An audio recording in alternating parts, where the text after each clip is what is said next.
कर्मजं वा श्रवणनयनजं वा मानसं वापराधं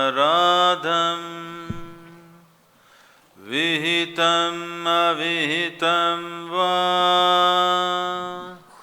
सर्वमेतत्क्षमस्व।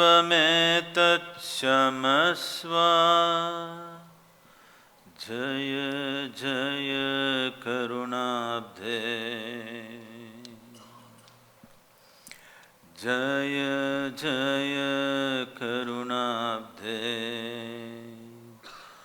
ॐ Shri Mahadev Shambho.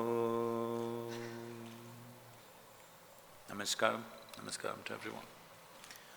It's a great honor to be here with the brave men and women who keep us safe in this country. I consider this a great privilege to be with all of you. First and foremost, a great privilege and honor to have you here with us, sir. Sir, your life has really mesmerized millions. The collage is so colorful. And we would like to know more about it, sir. Especially the influence of Adi Yoga in shaping your entire being towards becoming an enlightened yogi.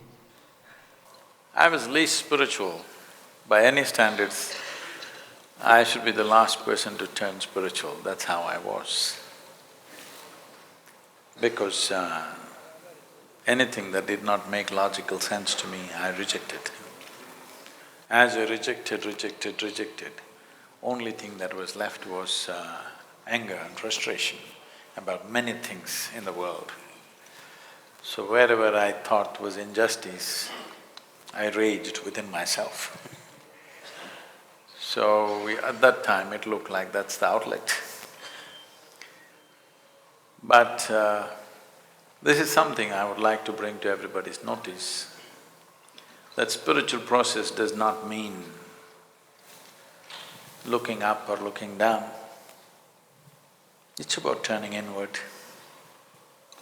Turning inward happened because I did not find any answers anywhere around me.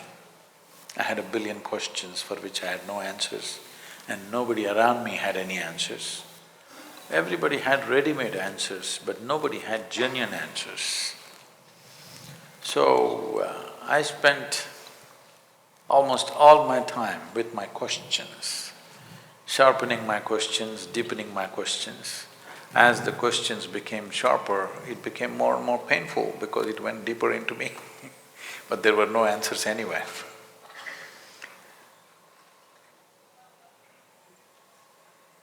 I've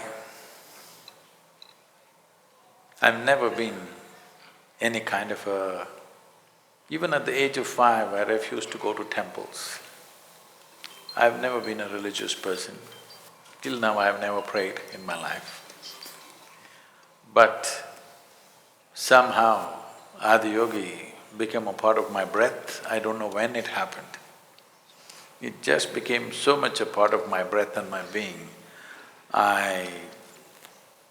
Things opened up like in ways that you won't imagine possible. Many lifetimes of memory flooded me, and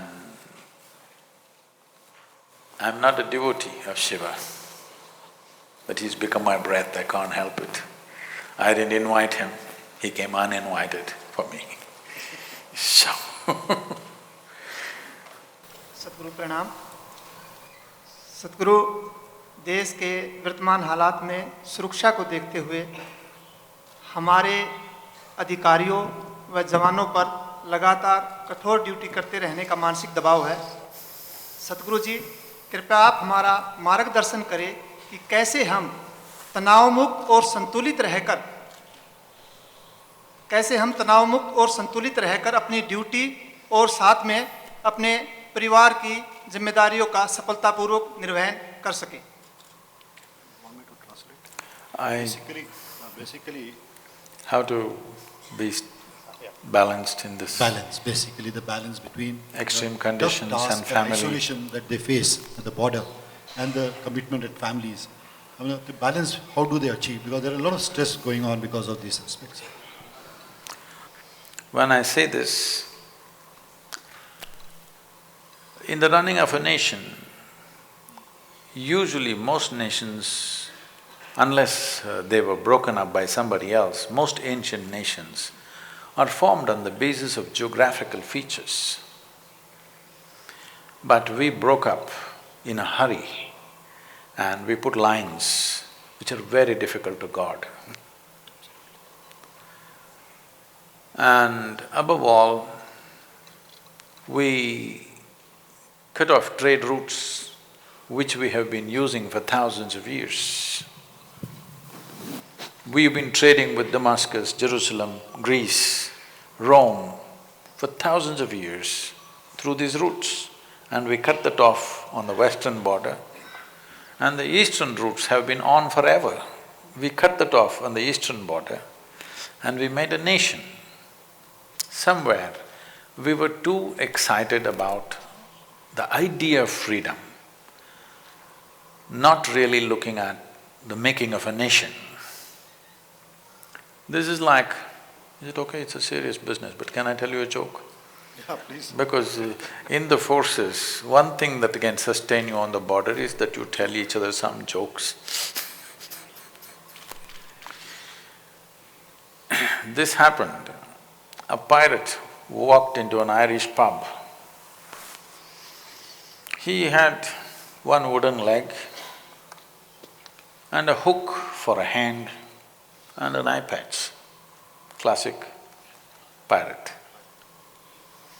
When he walked in and ordered his drink, the bartender looked at him and asked, "What happened? Last time when you came you were fine, what happened to your leg?" He said, "Oh, Her Majesty's cannonball took away my leg.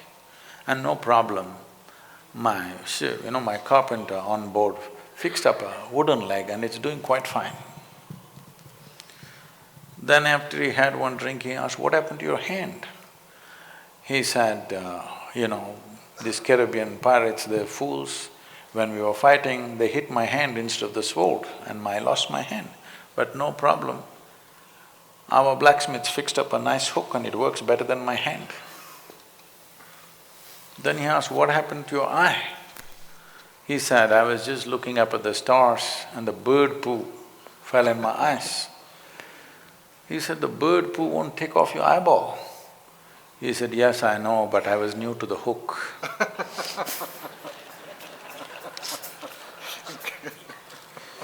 So, we were new to freedom and we cut ourselves into pieces without understanding what future problems we will have, which unfortunately both the political entities, our neighbor and us, are suffering because we did not understand the making of a nation.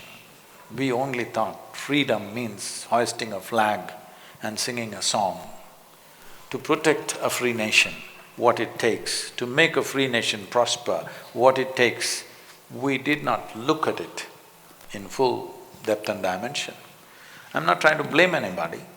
All I'm saying is, we were new and we were in a hurry.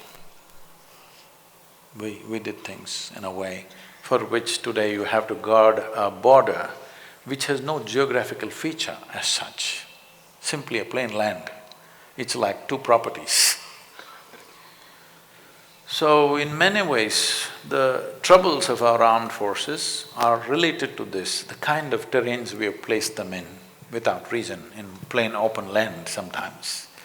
So as your commander was saying, you are in -15 degrees centigrade and 52 degrees centigrade in Rajasthan, extreme conditions.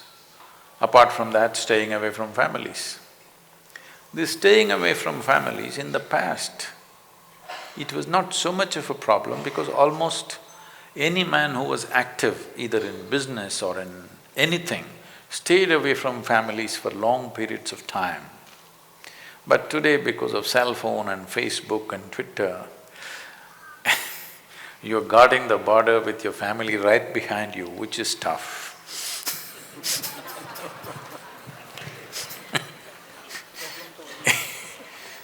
They've come very close to the border, your family, which is tough.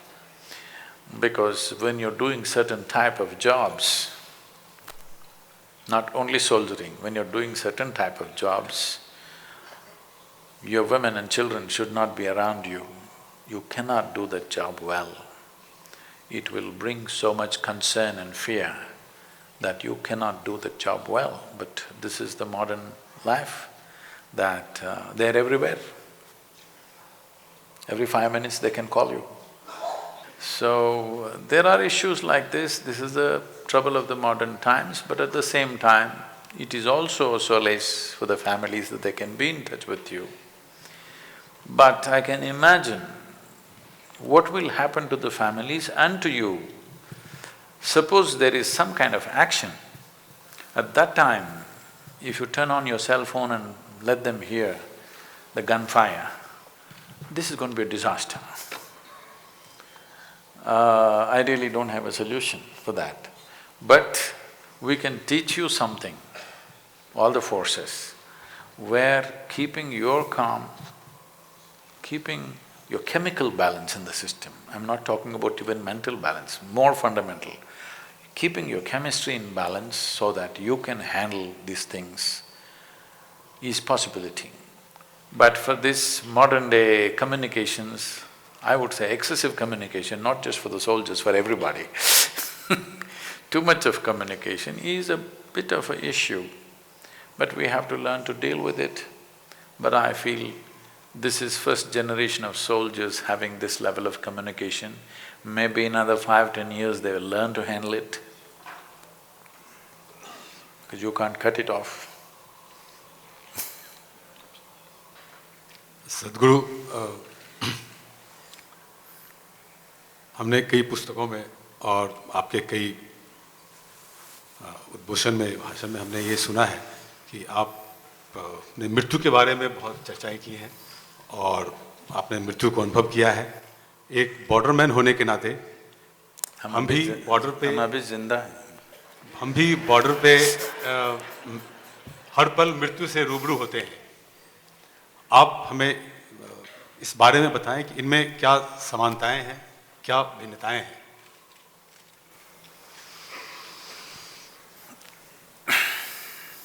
This is a sensitive issue because the men and women on the borders are sticking their life out every day. We bow down to them for their services to the country. All of us are well and doing what we have to do only because you are doing what you have to do, otherwise we wouldn't be able to do what we're doing.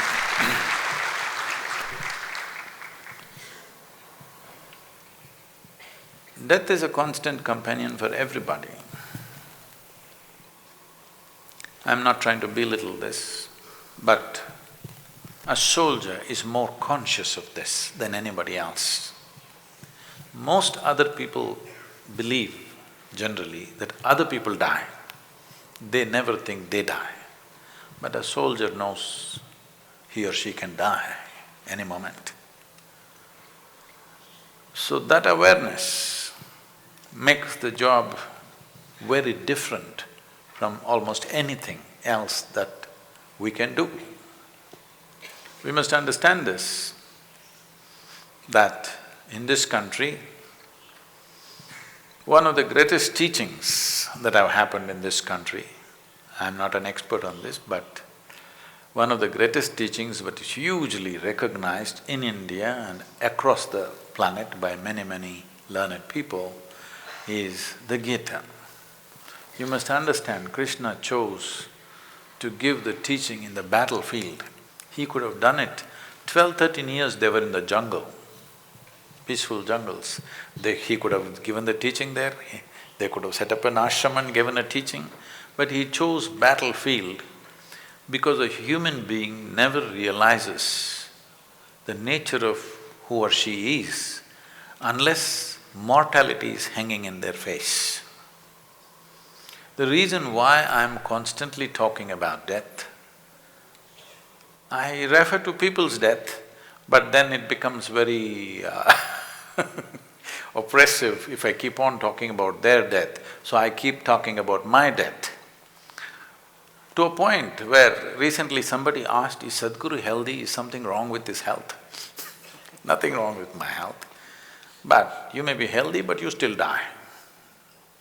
You may be young, you may still die. You may be fit, but you still die. Only when you're conscious of your mortality, exploring the nature of my existence becomes a natural aspiration. What is beyond this body? I'm not trying to belittle the situation of the Jawans and the officers who work on the borders, facing extreme situations and danger and death in real time, not as a concept, real time. I'm not trying to in any way belittle that, but I'm saying this is also a tremendous place were one to turn inward, because it is natural for a human being, when you are conscious of death, you want to know what is beyond this body. And that longing is called spiritual process. So when I say death, if you allow me, I will share a little bit of experience that I had with somebody else. When I was just maybe 2.5 or 3 years of age, for some reason my mother was not well and they left me with my aunt for about nearly 2 years, I think, close to 2 years. She was only 19 years of age, she was already married, she was a very joyful and loving human being, exuberant person. She took me as her own and she showered immense love upon me. Above all, she was a very joyful, playful young woman. I developed a certain bond with her. I was with her less than 2 years, then I left. But we always maintained that friendship and relationship, not as an aunt, more as a friend. And her life went as per the script, nothing, no major aberrations. 2 children, daughter got married as they want, son went to America, grandchildren are cute, everything as she thought is her life. But then some ailment came and she knew she's going to die. The last 2 years of her life, she became so disturbed because she couldn't handle death. She was such a wonderful human being all her life, so joyful, so loving, but now she became like this. When I looked at this, I just saw the only problem is this: because your experience of life is just limited to your physiology and your psychology, your thought and emotion and your body. Now you know you're going to lose all of it and you can't handle it, because what do I do next? Because you don't even know whether you'll exist or not exist. When this happened, I just helplessly watched her going through this because I was traveling so extensively. And I thought, this is a commitment from me that every human being should have at least one drop of spirituality. We aimed at Tamil Nadu and we call this Urusottu Anmikam. That means one drop spirituality for everybody. It doesn't matter what is your gender, caste, creed, religion, everybody must have one little spot within themselves which is beyond their body, which is beyond their mind. If this comes into their experience, when the time comes, either in natural ways or in unnatural ways, when time comes to shed this body, you will do this very gracefully. For every human being, I'm not just saying for a soldier, for every human being it will come. You don't know when it will come. But if you had an experience beyond this body, beyond this mind, your ability to handle this aspect of life would be incredibly better than the way it is right now. Especially in a profession where Unfortunately, still we live in a world where armies are a must. You cannot live in this world without security forces. We've still not come to that level of consciousness where the entire world can embrace each other and live. That is not a reality, that'll be a joke right now. So we need this, and we are putting our own men and women to risk to see that the rest of the nation lives well. And this is one thing we have to do in the country. Every citizen who lives in this country must be made to understand that today we go to our office and come back, today our children go to school and come back, today we are doing whatever we wish to do in this country only because certain number of men and women are standing guard and taking care of this. Otherwise, you must look back at medieval times when raiders came and raped and looted and did what they did in the past. And the same will happen even today. World has not changed in that sense. The same will happen today probably in worse forms than before, because they're better equipped than ever before. So, it is very important in this country, every citizen understands that we owe this to the soldiers, we owe this to the defense forces, we owe this to variety of security forces who are providing this to us. But I think in the making of our nation, we have forgotten to instill this in every citizen's minds and hearts. We still it is funny that this is still from the British era, this is the hangover. Even today, an average citizen, when he sees a policeman, he fears. He doesn't feel comfortable. If police are there, you must feel safe. But instead, most citizens in India, if police are there, they're afraid. What will they do to me? Because this comes from the British era. If you see the khaki uniform, they're going to beat you, they're going to arrest you, they're going to do something to you.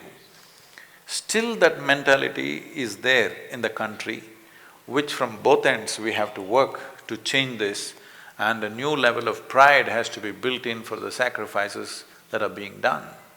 It is beginning to happen, but it must happen much more rapidly. It must be built into our youth especially. Thank you.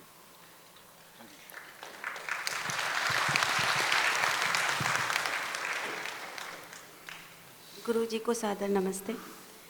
गुरु जी, जैसा कि हम सभी जानते हैं, वर्तमान समय में हमारे सभ्य समाज में और सुरक्षा बल में महिलाएं अपने पुरुष कर्मियों के साथ एक समान रूप से अपने कर्तव्यों का निर्वहन कर रही हैं।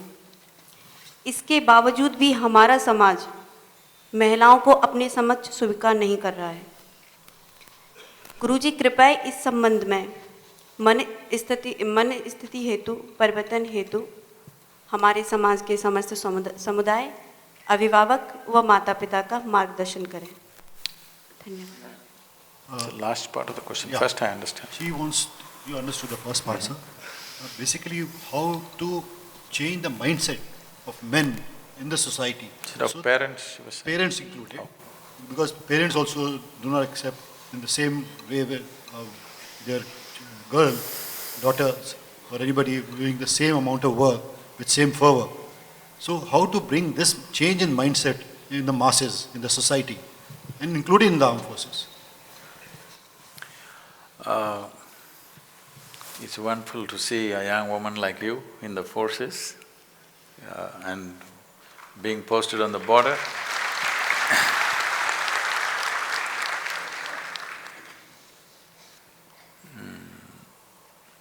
It's a pride moment to sit here with you.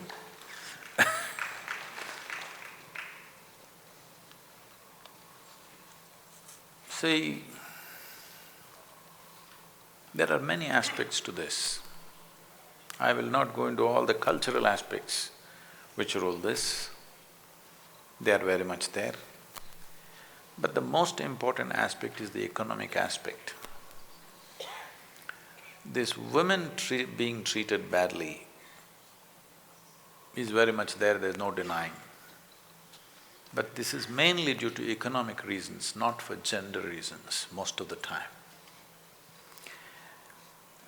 it is not a question of women. In this country, whoever cannot defend themselves, they are always treated badly, man or woman or child. It's not just women. With women, of course, there's a different kind of focus because of sexuality and gender difference. But beyond that, the discrimination is mostly due to economic reasons. Parents have come to understand that a girl child is a burden because she won't earn, you have to get her married, you have to pay a dowry, all these things are there in people's minds, which is changing rapidly, but much more needs to happen. Instead of giving speeches on it, instead of going protesting on the street, all these things won't produce results, they will only produce more problems. What is needed is education and skill and training for the women. On the war footing, this must happen across the country.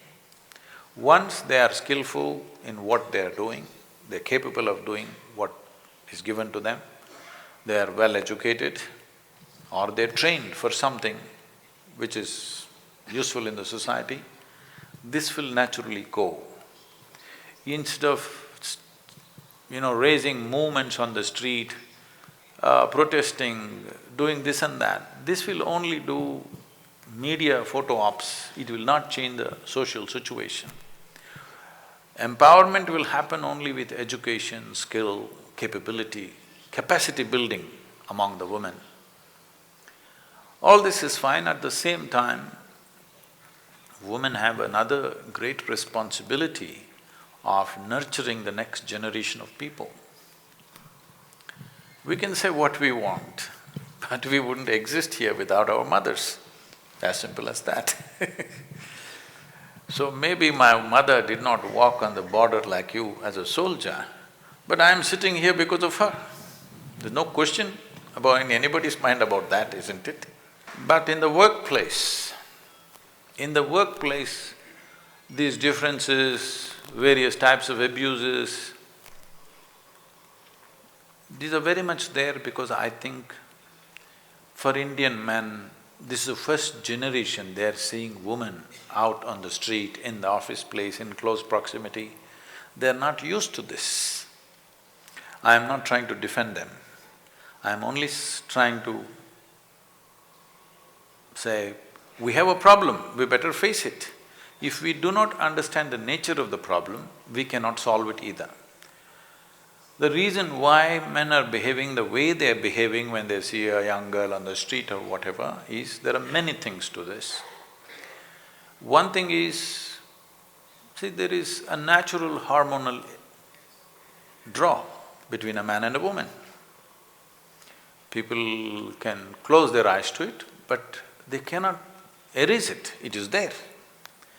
Between the ages of 14 to 25 or 30, it is maximum, this hormonal impact. There was a time when most girls were married at 14, 15 years of age, and men were married by the time were they're 17, 18 years of age. Today, on an average, I believe most women are getting married at the age of 21, men are getting married at the age of 25 or 26. And in the educated classes, it's going much further, because by the time the girl finishes education, she is 21, 22. So when you look at this, we have our moral codes where there is no such thing as premarital engagement between the two genders. But now there is no marriage either, and many of them have moved out of their natural habitat. If they lived in their villages, among their communities, they would get them married. So this is a debate nation has to face. Very difficult for the older generation to face this. The younger generation should take up the debate. Are we ready to get married at 15? No, that's not going to come back again. Are we ready for premarital engagement between the genders? We must really debate this. Otherwise, you are living in an unnatural condition. You have young men and women loaded with hormones, and you expect them to all behave like saints and sages. It's not going to work. It's time we face this in the country, We are a society in transition. Either we transit gracefully if we look at it with certain openness, or we will transit in ugly ways and take a long time. So, this is a debate that nation has to address. The so-called civil society has to address this. What are we going to do with our youth? How are we going to handle their needs? Are we ready for this, or are we going to just close our eyes and wait for disasters to happen? We have to address this. So, women getting a rightful place will naturally happen with large-scale education and skill for the ladies and girl child, which is happening, but we still feel it's not fast enough. Before we open the house for question, I was very small. It is believed that you wanted to join army? So what happened? From becoming a Fauji, you became a yogi?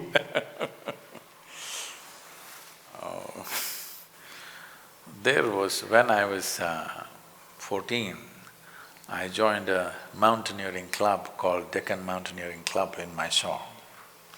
So, I started climbing the local hills and mountains and rocks.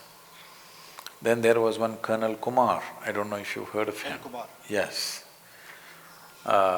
He climbed Kanchenjunga and many other exploits. I met him and I knew people who knew him and we heard a lot of stories. So, I thought if I joined the army, I could climb any mountain that I want. So, I was about to join the NDA, but I went through my examinations, but I did not go through the… yeah. So, you must be glad that I didn't become a Fauji. No, you would have had an excellent journal maybe. The floor is open. Anybody wants to ask a question, please. Hello. Pranam, my name is Ashok, and my question is, in the beginning you mentioned that we can bring chemical balance, if not the mental balance, through intellectual and spiritual education. I would just like to mention that years ago I heard one of your discourse in Satya Sai International Auditorium, where you gave an example of a guru and a donkey. That was regarding how to develop an appetite for the knowledge. Now here also, if we have to give this intellectual and spiritual education to our troops, and we want them that they should digest it and they should have an appetite for it. So what is the recipe or a formula so that we develop that appetite in them, they get it and they come to that chemical balance which we expect that should come to them. Thank you, sir. This appetite or lack of appetite is not only in the forces. Actually, the civilian population has many more distractions than the forces. So, how do you bring appetite in the larger public? The only way it will happen is somebody that you know goes through a dramatic transformation. Now when you see a very positive transformation, you will want to be like that. This movement that we are now calling as Isha or inner engineering programs has gone around the world. There are various means that we are propagating today, but for the first 21 years of my life, of my work, as a rule, I never appeared in the media, never printed a brochure, never put up a banner anywhere. Only by word of mouth, millions of people came. Because once it transformed you, you made sure your friends and family come. This is a very difficult process in the society because your friends and family are not always available to you to talk to. But in the forces, if 10 people transform in a battalion or even 2 people, you will see everybody else will want it very quickly. So, spreading this among the forces will be much, much simpler than spreading it among the civilian populations because civilian populations have too many distractions. In the forces, they will instantly recognize the value of that and it will happen. We will offer it to you. A few hundred people, if they go through, you will see it'll spread like wildfire. Pranam Guruji, I am Srinivasan. Everybody is aware that there is now a debate on tolerance and intolerance. Now, in the concept of intolerance is growing, mostly among the public who are well educated, that too in prime institutions, many of the top institutions. I never find the concept or debate of tolerance, intolerance among the lot like BSF who are facing more toughness in the life, more controversies and more difficulties. Is the education cause for this varied perception of concept, this tolerance, intolerance, or is the education is wrong?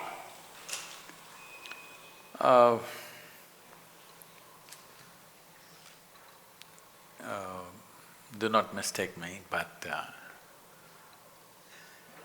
there is a lot of people whose profession is to create a debate. Okay? It's their livelihood. So every day a new debate is needed in the country, and it goes on and on and on. You don't see… only if you're watching every day the news channels, or you are on Facebook or Twitter, you think there is something happening. If you walk on the street, you will not see anything like that. If you walk into the villages in this country, you will not see anything like that. It is only on the television screen that enormous intolerance is happening. So, we must get used to this media and social media, because media is one thing, at least their face is visible. Social media is anonymous media. Anonymous media is always the most irresponsible media. But it has its benefits, I'm not trying to debunk everything. So, as citizens of this nation, we must get used to 200 channels, all of them are 24/7 channels. They need something to talk about, and social media, everybody wants to, there are WhatsApp security experts, there are WhatsApp economists, there are WhatsApp social scientists, so they're all full on. We must learn to draw a margin and what should be taken seriously, what should be kept aside. We don't have to react to every bit of it, because those who are in responsible positions in the country or those who have mass contact with people know nothing like that is happening. I have a mass contact with people, I don't see any intolerance or sudden rise of something happening, nothing like that.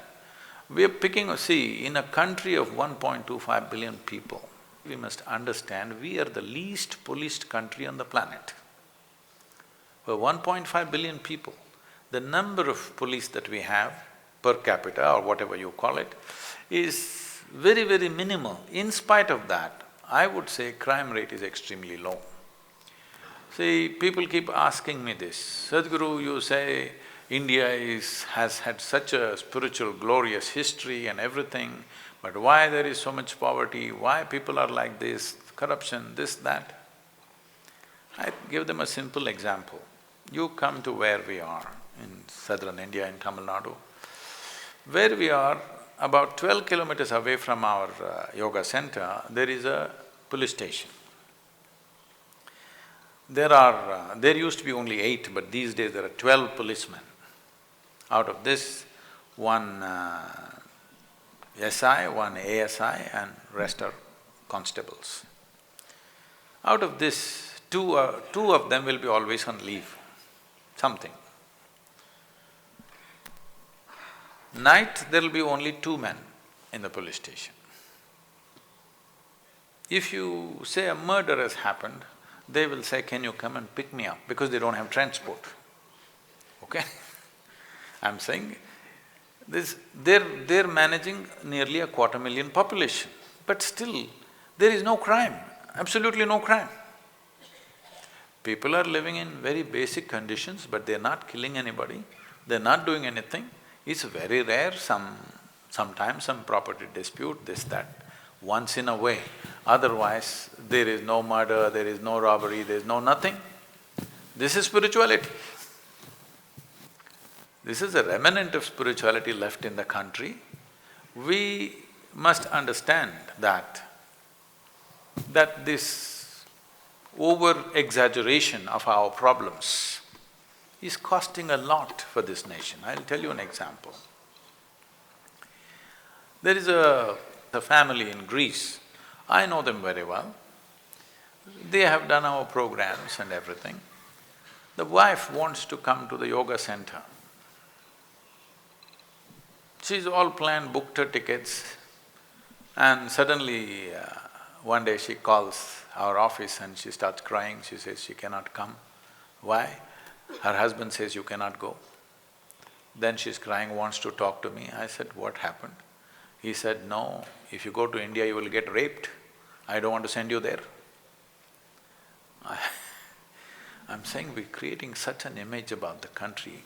Yes, for every woman molested or raped, we have to do something about it within the country. But this over-hype of this, that the entire world thinks the whole of India is being raped, is a very wrong image for the nation.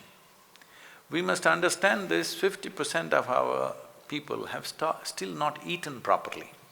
They're not well nourished. We are the most malnourished country in the world right now.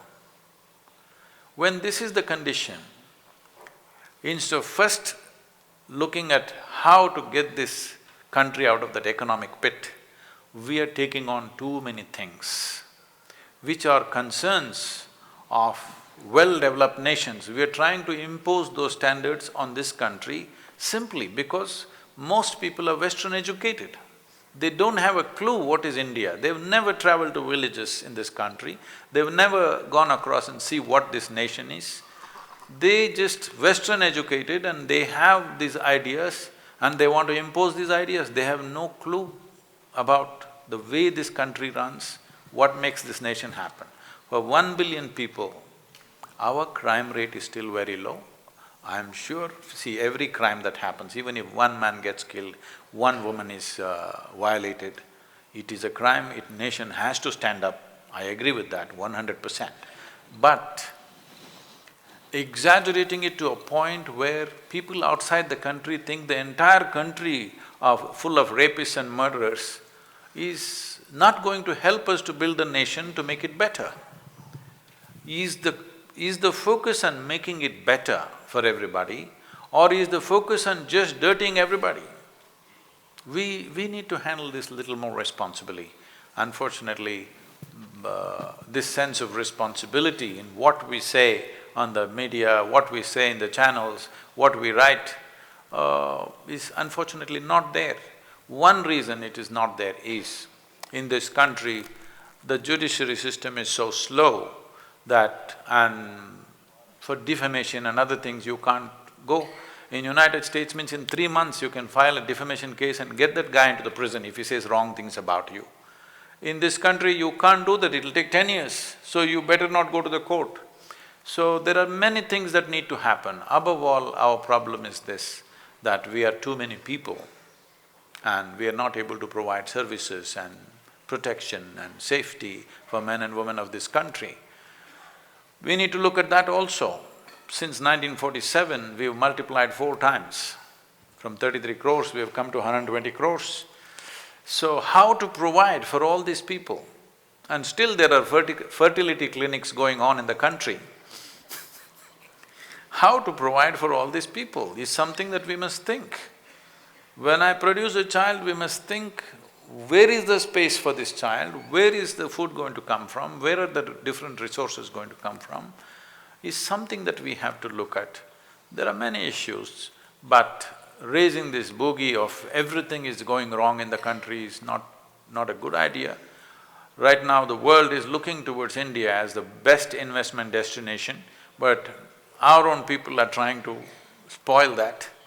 No, one thing that needs to happen, whether the condition of the soldiers need to improve on the border, or women's safety and security needs to happen, or ecological concerns have to be taken care of, for everything, economic development needs to happen. If this doesn't happen, we will not take care of anything. We need to understand that. That should be the main focus of every Indian citizen, that India should progress economically, only then we can attend to all these things. Otherwise, we will not attend to it, we'll only talk about it. If we are all love deep inside, then why do we have wars, Guruji? I didn't say that. I didn't say we're all love deep inside. No, but we are. Then you must answer the question. What I see is, a human being is neither love nor hate. If you are feeling very pleasant right now, your experience of life is very pleasant, you will do pleasant things to people around you. If your experience of life is very bitter right now, knowingly or unknowingly, you will do bitter things around you. This is the fact of human existence. I don't want to make a statement, human beings are all deep love or hatred or anger or peace. They're not any of these things. This is the beauty of being human. You could choose to be any way you want right now. You can spend the rest of your life in hatred or in love. Both are possible. So, who helps an individual human being to make that choice? Who gives that individual human being the strength to make the choice which is good for me and everybody? So, love is a choice. It is not deep down there is love inside, there is no such thing. There is only blood inside. If you don't spill it, it's good. If you understand being pleasant within yourself is wonderful for you, you will become love and joy. If you don't understand, you will become anger and hatred. So, this is the beauty of being human, that nothing about you is fixed. You can be any way you want. This is the freedom that a human being has. But to exercise this choice needs a certain level of awareness. That awareness is missing. Right now we have other concerns. Now there is border. We don't want to give 1 inch to anybody and they want to take 1 inch. So there is a fight. It's more complex than just love affair. The wars in the world are much more complex than love and friendship business. The lady… Who is speaking? She has been asking. Ma'am, in the center, please. Guruji, I follow your interviews on YouTube and they are an immense source of guidance and strength. Guruji, my question to you today is, can we choose and change the course of our destiny, or are we captives in a pre-chartered path? If yes, how? By that question, I'm sorry, but by that question you're insulting the forces. They are here to take the destiny of this nation where we want.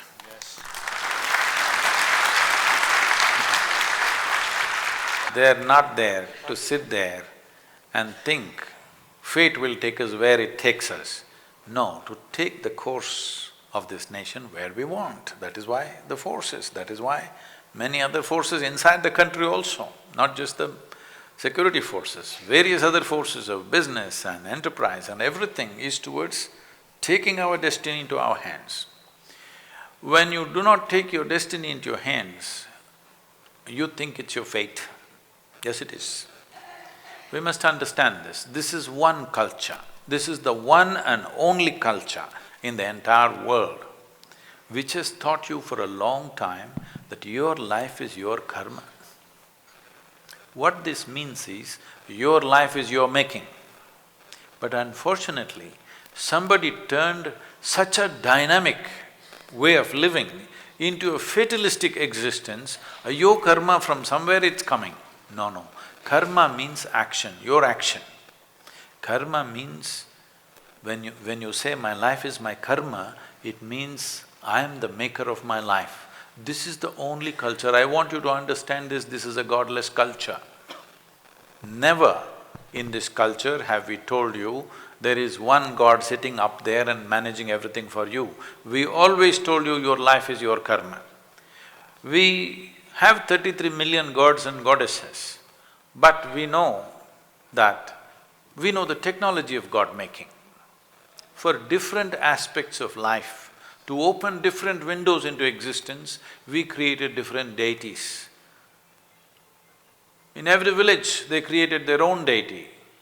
You have heard, there are any number of examples, I am a living example, but unless it comes from the West, it is not true, Yeah, if not from United States, at least it must come half the way from Greenwich Mean Time, otherwise it cannot be true. You heard of Ramanujam for sure. So, in early 20th century, he simply poured out mathematics. Many dimensions of mathematics that he poured out, even today they're still analyzing. Some of them described the black holes in the space, in the galaxies. When he wrote these mathematical formulas, there was no concept of black hole in the scientific community. See, always there is a concept, then there is a theory, and then the mathematics. But when there was no concept, no theory, he made mathematics for the black holes. Even on his deathbed, he was sitting and pouring out mathematics. So they asked, where does this come from? He said, my Devi, the Devi that I worship, she bleeds mathematics. So these were deities which were created to open a certain window into the existence. And we created various kinds of deities. If you want protection, one kind; if you want love, another kind; if you want wealth, another kind. Like this, various deities we created to open up that dimension. It's just… see, if you do not know this, in South it is still… this terminology is still there. We call the deities still yantras. The word yantra literally means a machine. Today we have various kinds of machines. We have a microphone. Why? Only because we can speak, we came up with a microphone, isn't it so? If we had no speech, would we come up with a microphone? We came up with a bicycle. Why? Only because we are mobile, we can walk, we came up with a bicycle and every other automobile. Every machine that you have created is only an extension of your existing faculties. So similarly, we created subjective machines. So, for extending our faculties, to be able to do something that we ourselves could not do with our own limbs. See, you cannot travel at 100 kilometers per hour by yourself. Today you can sit in a car and go. You can go at 800 kilometers per hour on an airplane or more. So these are machines created by us, but they do things that we could not do ourselves. So similarly, we created subjective machines which we called as yantras or deities or murtis, which could do what we could not do. We have always… this is the only culture which has been conscious, God is our making. Everywhere else, this awareness has not been there, but unfortunately, we've gotten into this mode of fatalistic way of looking at our karma. Karma means the most dynamic way to exist, that is, my life is my making. गुरुजी, शत प्रणाम। Post truth era, क्या हम सत्य के समय से अलग जी रहे हैं? पोस्ट ट्रुथ एरा आजकल बड़ा कंफ्यूजिंग स्टेटमेंट चल रहा है कि क्या हम पोस्ट ट्रुथ एरा में जी रहे हैं? Post truth era, post truth era. Are we living in post-truth era? Post-truth. Yes, it's a very new word. So it's a very confusing statement of some people. So I just wanted your I don't know who blessings is on this. making those statements. Because Shiva is truth and truth is Shiva. So how we can live in… is it true? Shiva is truth and truth. No, let us understand this. I don't know who is coming up with these kind of things, but I don't wish to comment on that, but let us understand this. What truth means is, for a long time, our Upanishads have been saying, Satyameva Jayate. What this means is, only truth works. Let me put it to you, because you're in post-truth era, you're from that era. Let me put it this way, whatever really works on all levels of life must be the truth, otherwise how will it work? For people from post-truth era, I'm saying, what truly works must be the truth, isn't it? What works on all levels of life must be the truth. So, it is just this much. What is a lie? If you take it out of your life, you don't have to invent truth, it will always be there. So everything that's not true, if you take it out of your life, truth is there. Don't go in search of truth, it's like going in search of freedom. You can't search for freedom, you can only break your bondages. Similarly, you can only take away the lies from your life. You don't really go in search of truth. You will spend a lifetime without finding anything. It's an honor to be here. I love your stoles, the designer stoles. You're missing the man.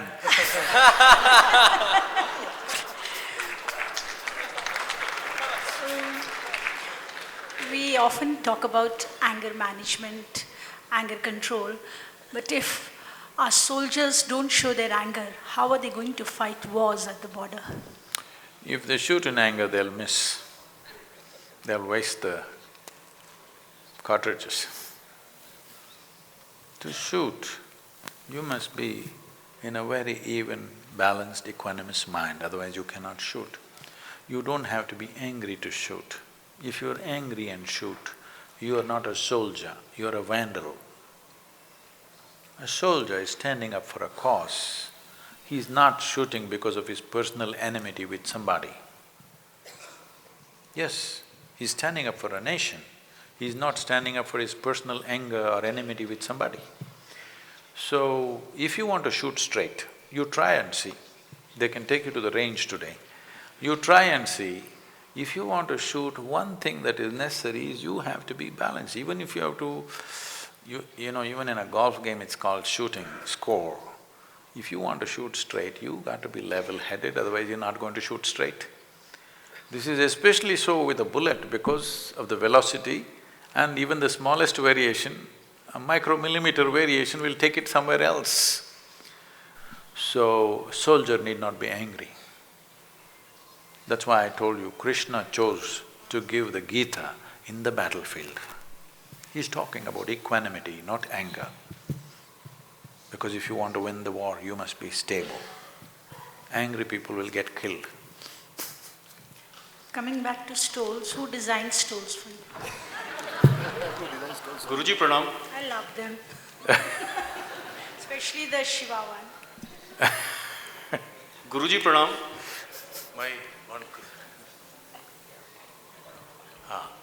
Guruji Pranam, I have a question. We'll send one stole to you, Adi Yogi stole. I'll be honored and We will do privileged. that. We will do that for you. Yes, I know. Guruji, how to unlearn? I mean, there are several reactions at our inner level which are required to be unlearned. Like when I go home from my office or from border, my family members comes to know that my day was bad or it was okay. I mean, there are at inner level how to unlearn reactions. See, I think what I say may… Please don't react to what I say, but consider this. Armed forces, especially those who are in active service, who every day face situations which is life and death in some way. I know Indian Army is not so much so, but still it is there, but I've seen how the US Army trains. They are putting them into… like she said, if they're not angry, how can they do it? They're training them to, come on, we'll do this to them, all kinds of vulgar words, and we're going to do this, we're going to do that. This is how we've been pepping up the armies. But I feel the elite forces everywhere in the world are not trained like that. They're trained to be very, very equanimous, to be focused, to be meditative, to not react, but to respond according to the situation. So this is a fundamental shift we have to do, because this is a unique capability of a human being. Every other animal, his strength is his physical strength, and his strength is in his instinctive reaction. But that is not the strength of a human being. A human being is nowhere as strong as most animals are. But we've still dominated this planet simply because we can respond, we don't have to react. This element should be brought into the forces in a big way at the fundamental basic training, that you only respond, you don't react. This will make a world of difference in the way you operate. Whether it's with your family or with the business outside or with the actual job that you're doing, wherever it is. Your essential nature of the human being is this, which no other animal is capable of, is we don't have to instinctively react, we can respond consciously. This is where we can employ our intelligence. Otherwise, there is no room for intelligence. The only reason why we are dominating this world is because of our intelligence, not because of our physical strength. If we do not exercise what is strongest in us, then we're losing out big time. So, we must shift every human being, not just a soldier, every human being, from a state of compulsive reaction to your conscious response. This is my fundamental goal with every human being. If only human beings were consciously responding, they would do the best, isn't it? To the best of their intelligence and capability. Just one last question, only one last. You have been talking about the Bible listening with the country, you have been talking about developing equanimous mind. That made me think about the daily life of a border person. A borderman lives under constant stress in the border. His life is constantly in danger, he is separated from his family, whether the living conditions are harsh, even the weather is very unpredictable. So he has dealt with lot of problems like this. There are a few instances of suicide also not only in the border security force, but in all security forces. The question is, how does one, under the influence of such forces, develop an equanimous mind, or in other words, can you give a couple of tips for the borderman how to overcome stress in their daily life?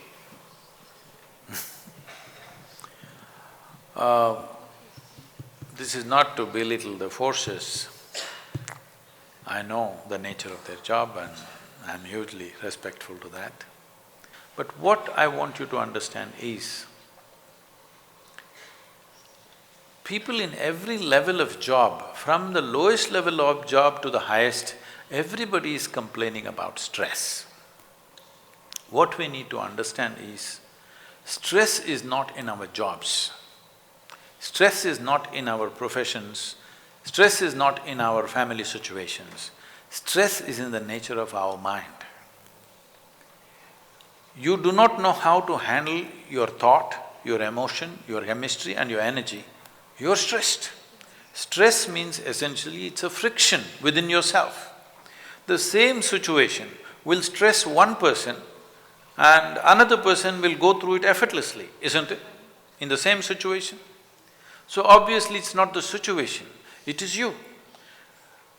If I'm asking you a very simple question, if you are capable of having the kind of thought and emotion that you want right now, would you choose to be stressful or blissful? No. What would be your choice? Stressful or blissful? Make a choice because I'll bless you right now. Huh?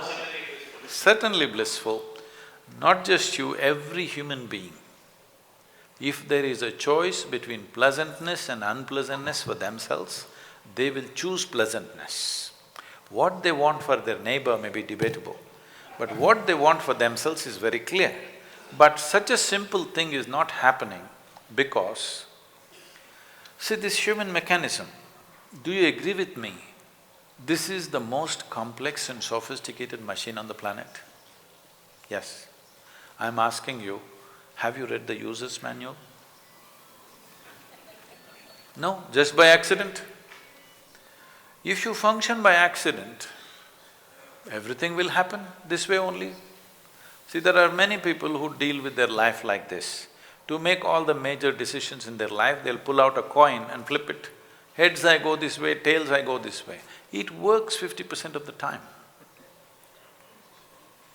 Only thing is, if what you do works only 50% of the time, there are only two professions for you. You can either be a weatherman or an astrologer. Anywhere else you'll get fired. So equanimity is not… equanimity or lack of equanimity is not a question of what we are doing, it's about how we are.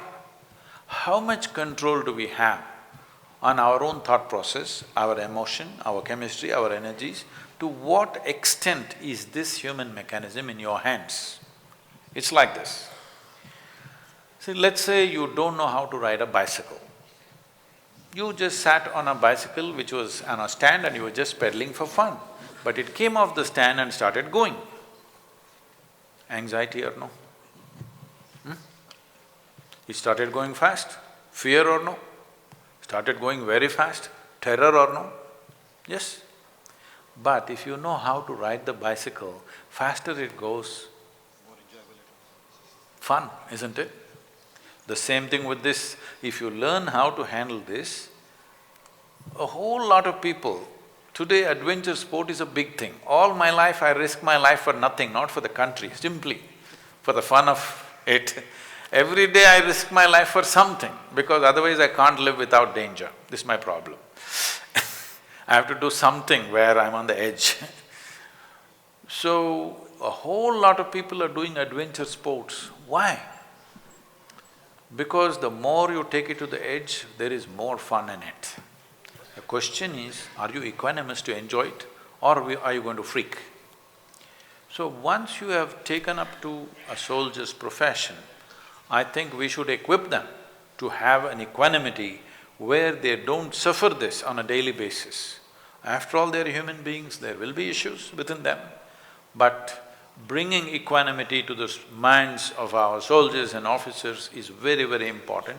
India being so steeped in this knowledge of how to maintain your interiority, if our soldiers don't get it, I am very pained.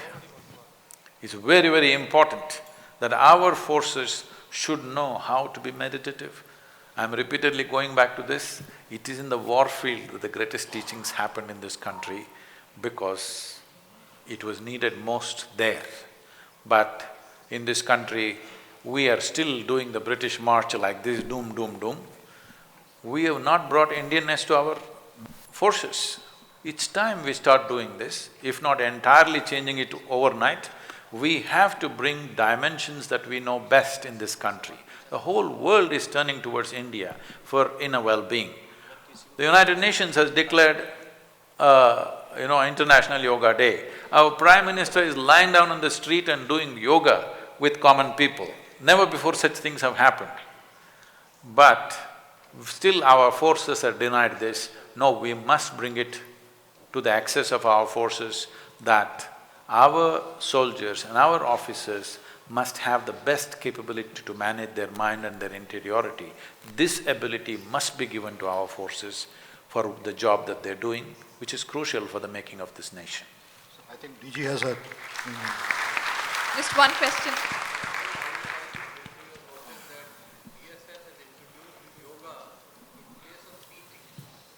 That's very good. If you did not hear him, he said BSF has introduced yoga in the place of physical training. In fact, there are dimensions of yoga. People think yoga means… See, unfortunately, the yoga that you're looking at also is largely a rebound from the American coast. The yogic system has dimensions with which you can become super fit without restrictions of unnecessarily bulging muscles, okay? Above all, you should come and see, when your officers come, they will see, we have yoga and a combination of Kalari and yoga and Angamardana. It will make you not only fit, your endurance levels, your ability to go without food, water, sleep. See, for almost 25 years, I manage with just 2.5 to 3 hours of sleep. These days I'm getting little lazy and sleeping 4 hours, 4.5 hours these days sometimes. Just getting lazy with old age. But if I want, I can easily go 2 nights, 3 nights without sleep. Just yesterday morning I've landed from United States after 5 weeks, so I should be jet-lagged, I must be this. You will not see anything like that with me. This is vital for the forces, because many nights they may not get to sleep or eat properly. If we don't eat, our activity won't stop. In these 35 years that I've been active in public life, not a single appointment or an engagement I have cancelled because I am ill or I am not well. Every day I have appointments, not a single day break. My schedules are 7 days, 365 days, but still I have not cancelled one event till now because I am not feeling well, because such a thing never happens. This doesn't mean I never had a flu or a temperature. Yes, I've had, but that doesn't stop me from doing anything, which is the nature of their job. It doesn't matter what's happening, what has to be done. So for them, equipping them, empowering them with an inner dimension is very, very vital. I'm glad that you have taken this up, sir. Thank you very much.